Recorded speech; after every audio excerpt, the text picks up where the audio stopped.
an historical bad influence, or should that be hysterical? We'll be revisiting some of the best and worst games ever written. We've an exclusive peek at the world's first 64-bit games console. On our main review this week is Battletoads on the SNES. And I'll be visiting the Institute of Future Technology and trying out Dr. E. Brown's latest invention. But first, have a look at this. It's the first ever arcade game, Pong.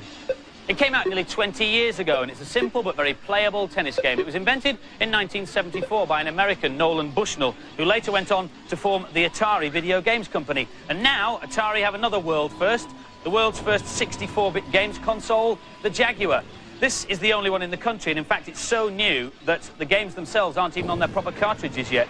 As you might imagine, it produces fantastic quality graphics, animation and sound. This is called Crescent Galaxy, a bog-standard space shoot-'em-up that comes with the machine. But look at the detail on the pictures, and look how smoothly everything moves. So what does 64-bit mean? Well, the first consoles, like the Master System and the NES, are 8-bit consoles. Now, don't do this at home, but if you look inside them, you can see that there are 8 lines etched into the circuit board. Now, each line is a connecting wire, and each wire can deal with 1 bit of information, which means that these machines can deal with 8 bits of information at once.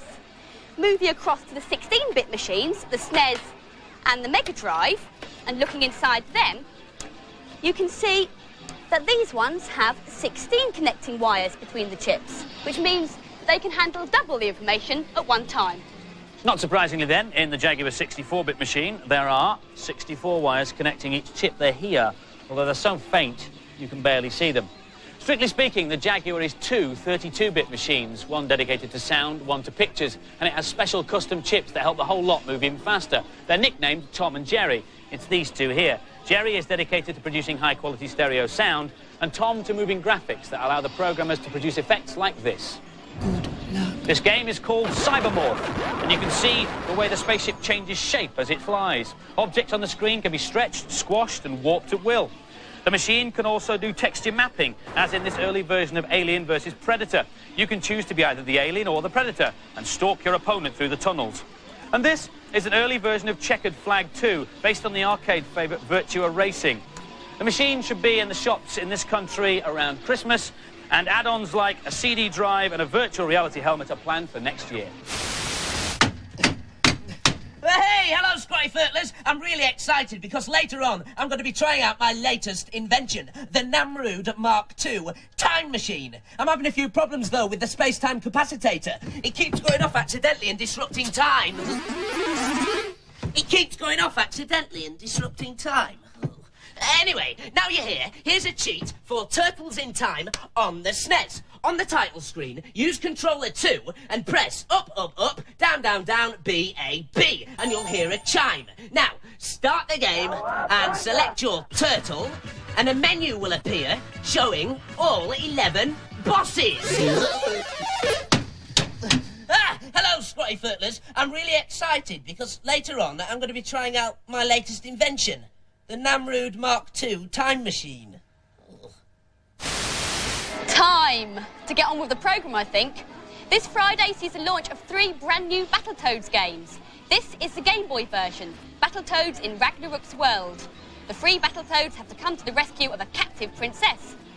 The NES version is Battletoads and Double Dragon, where the Battletoads have to stop a threatening space cruiser from destroying the Earth. The SNES game, Battletoads and Battlemaniacs, sees Zitz, Rash and Pimple in Tibet, saving yet another captive princess. These princesses really should be much more careful. Here's Lakesh. There's been a lot of hype about this game, and when you first see it, you're impressed. It mixes together lots of different styles of gameplay. This is level 2, and as you can see, there's already a vast change in gameplay. The graphics are excellent, and I have to kill all these beasts in various different ways. Punching, kicking, throwing my platform down, sending it whizzing across the screen. The 2-player mode adds life to the game, but however, as soon as I've reached this level, I've begun to get tired of the game. It gets ludicrously hard, and this is only level 3. I've been playing it solid now, and I just still can't complete it. It's got some nice touches, but it soon gets tedious, probably because it gets so hard in later levels. This is brilliant fun. The gameplay and graphics on are excellent. The characters move really well, but some of the later levels are just too hard. This game has a lot to offer for experienced game players, but for most it's just too hard. And so the final scores for Battletoads in Battlemaniacs. The girls gave it an excellent 4 out of 5, but the boys only thought it was average and gave it 3 out of 5. Use the special move. Now. That's it. If you were watching Bad Influence last year, you may remember that Wright went to see how computers are used behind the scenes at the Universal Studios in Hollywood. Well, this year he's been invited back to check out the latest computer-driven attraction, the one people in the know are calling BTTF. BTTF. Well, I've got my ticket, I had a light breakfast, and I'm ready to ride. The new ride is based on a famous movie, and it uses the very latest simulated technology. Have you got it yet? BTTF? Well, here I am in the pre-attraction themed entertainment for the new ride, or Q as it's known technically. In fact, the BTTF pre-show area is cleverly designed to build your anticipation. Department 1, check in. Level 2, check in. You must have guessed it by now. BTTF is Back to the Future. And this is what happens after you've enjoyed the pre-attraction themed entertainment. When you see Biff and the DeLorean accelerate to 88 miles per hour and... Back to the Future, the ride gives you a chance to travel in an 8-seater DeLorean time machine as invented by Dr. Emmett Brown.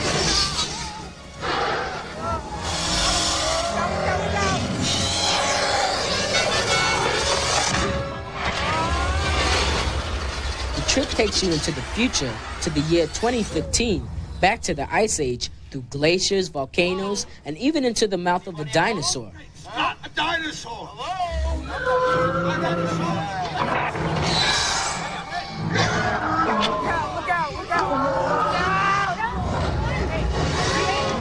Now, to convince the passengers that they're really traveling and not just sitting in a motion platform in a building, the ride designers use lots of tricks. First of all, we're utilizing the DeLorean time travel machine, and that's a car. People are used to the car. Looking over a dashboard, over a hood, and you see an 80-foot full perspective world in front of you. So that's the first trick. The second is the sound. We use 30,000 watts of audio, 12 channels, all digitally interlocked. It creates a real sound. And, of course, we have to synchronize the motion exactly to the image. And those three things create that illusion. The DeLoreans are moved by hydraulic pistons in much the same way as a flight simulator. The images were produced by flying a tiny camera through a miniature set. The film that you watch as you bounce around is projected on a system called OmniMax, which gives you very high-quality pictures that appear to surround you. It was specially produced for the ride, and it's the most expensive 4.5 minutes of film ever made. It cost $16 million. The most important factor of making the experience convincing is to make sure that the sound, pictures, and motion all happen exactly together. There was a technician who actually was able to create the program by drawing the movement with a mouse of the pistons. So as we came into Hill Valley, we knew exactly what point in the film that the image was going to stop, and that's the point that we would program for the ride system itself to stop.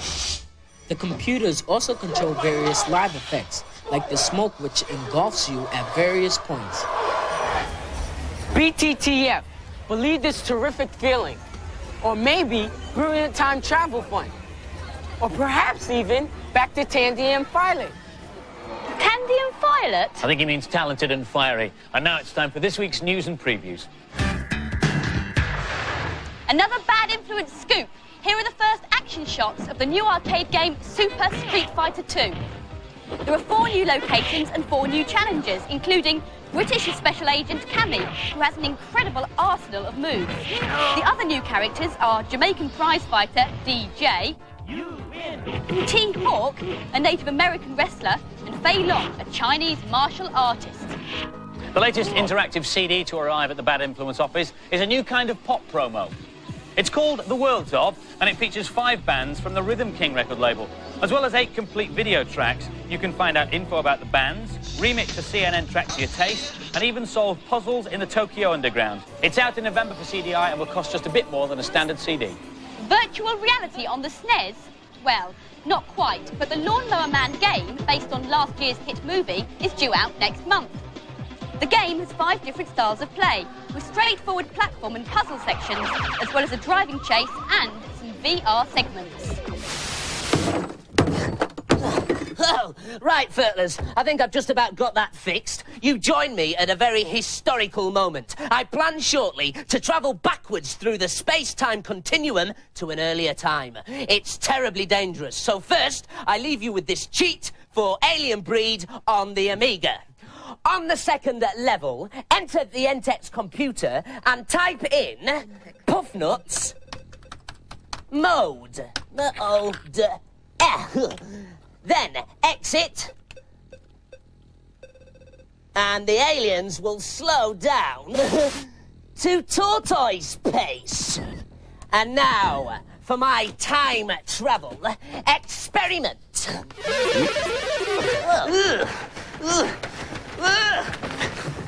It's you. What time is it? About 5 o'clock. Oh, that's funny. I'm sure I set the machine for about Tuesday. How old do you think Mario is? 2, 4, 10? Well, it may surprise you to know that this year Mario celebrates his 12th birthday. He first appeared in 1981 on a game called, do you remember it, Donkey Kong, where he spent his time jumping over barrels and fireballs to save the lovely Pauline from the great big monkey. Originally, this was an arcade game, but then, just like nowadays, it came out on the home systems, and this old thing is called a Coleco. And as Violet now reports, for some people, systems like this are practically antiques.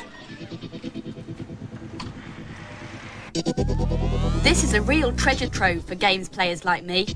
I've come to the Computer Cavern near London for a day of nostalgia. Owner Richard Gandy has scoured the world to build up a collection of most of the home consoles and computers ever produced. There's hundreds of computers and thousands of games. This was the most popular console of the late 70s and early 80s, the Atari VCS. It had loads of classic games like Space Invaders, Breakout, and this one, Asteroids. Sound was simple, graphics were basic, but it had that all-important factor, playability. But a lot didn't. This is the game E.T. 6 million copies were produced. It was so bad that only 1 million copies were sold. 5 million ended up buried in the Arizona desert. Most of the games that appeared on these machines were converted from coin-ops. In Japan, the Space Invaders coin-op was so popular it caused a coin shortage. The government had to produce 4 times as many yen to cope with the problem.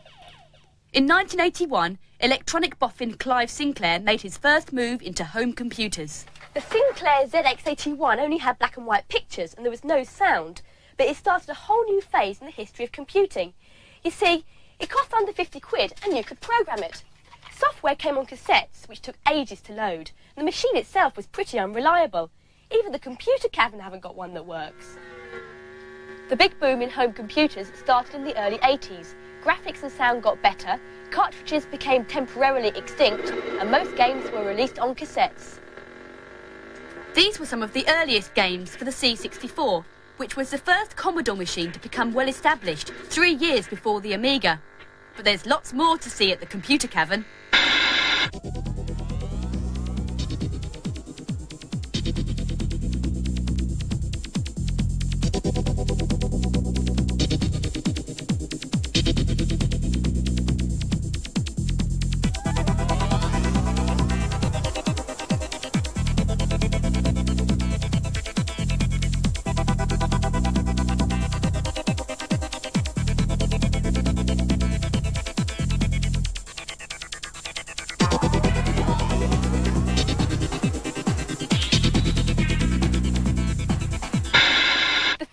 These old machines and games is that because the graphics and sound weren't very sophisticated, the programmers had to really concentrate on making them playable. This one, Breakout, is one of my favourites. And now, things have come full circle with a new disc for the PC, Arcade. The disc is brand new. It features conversions of 5 classic games like this one, Battlezone. Also on there are Asteroids and Missile Command. Die, Johnny Tank Commander, die! Yes! And now for some brand new games reviewed by our panel. The year is 2020 and the favourite sport is baseball, but not quite the sort we're used to today. Here's Sarah on first base. The teams are made up of robots and there's a very interesting futuristic theme to it. You can either play exciting or fighting league. I'm playing exciting, but there's not much difference between them. Here I'm against the computer and my team's fielding.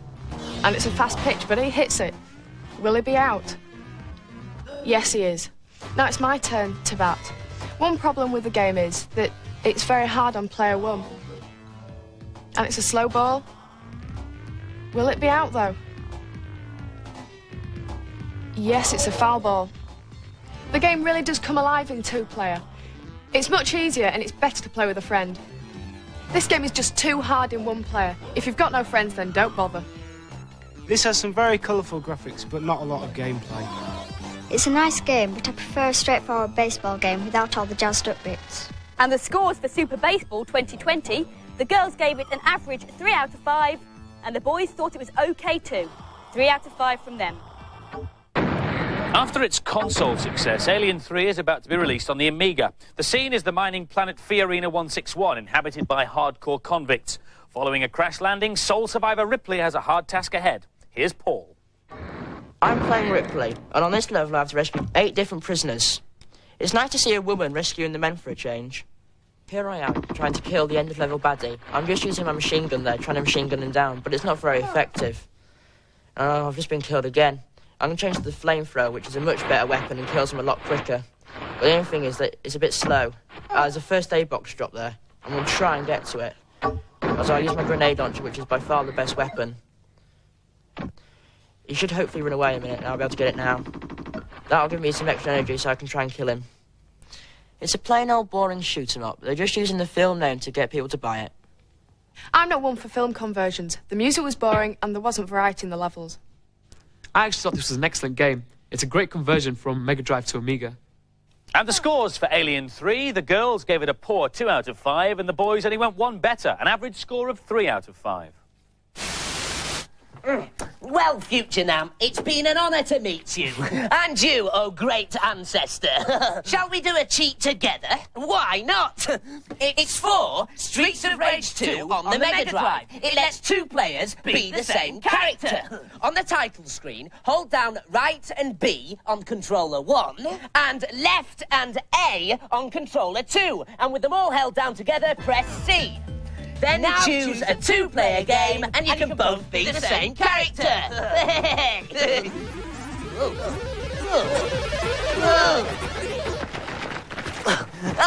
Excuse me, is this the year 1847? No, it's next Thursday. Oh. 1 NAM is more than enough for me. If you want to read the data blast, set your video recorders now. Last week's competition was to win this bag, and in it, we put a SNES, a special pad, and Street Fighter 2 Turbo, and a Bad Influence t-shirt, and various other goodies. The question was, what is the name of the female fighter in Street Fighter 2? The answer was, of course, Chun-Li, and the lucky winner is Christopher Lovett from Cheshire. Expect a very large parcel in the post. This week's competition prize, yes, you could own the first Jaguar 64-bit console in the country.